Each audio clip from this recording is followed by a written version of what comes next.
Okay, I want to introduce a couple of our city folks here. Alex Lama, Commissioner Lama is a colleague of mine on the city commission.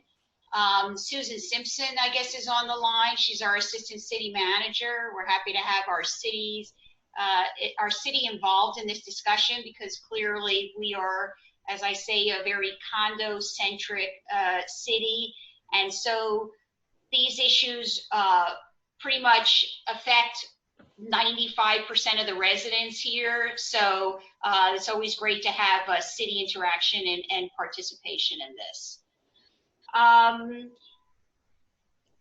The purpose of this particular condo meeting, was really to take a deep dive into a very practical area as to how should we be maintaining the common elements in a COVID and a post-COVID world.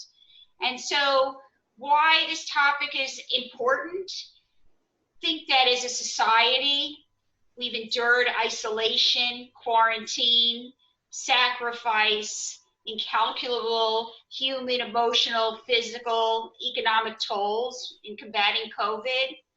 And so as the government bodies move to reopen our areas, both public and private, we have a lot of news feed and a dominant story about reemergence, second wave. So clearly, when and how we open our common areas and our condominiums, it really matters. It matters a lot. We're featuring the topics of lifting restrictions on common areas, swimming pools, gyms, meeting rooms, and restaurants, adopting and adapting to pandemic-related protocols, and enforcing social distancing and safe practices. So first of all, what is it that we mean by common areas? What is the common element of a condominium, and who owns the common elements? Bob? Well, all unit owners own an undivided interest in the common elements. And the common elements are your pools and your gyms and your public spaces, your meeting rooms, your lobbies, offices, and so forth within the building. Any area where unit owners can congregate.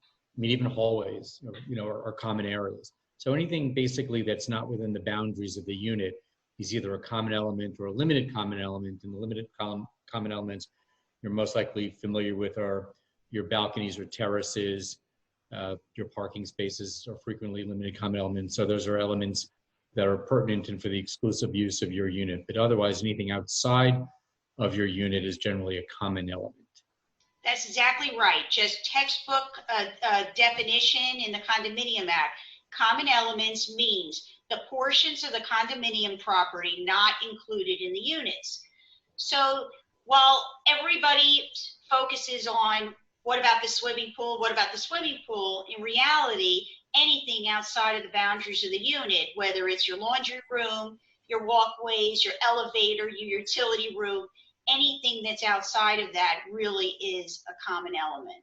And that deserves that level of scrutiny, because all of how we open up the common elements or the common area affects more than just the pool.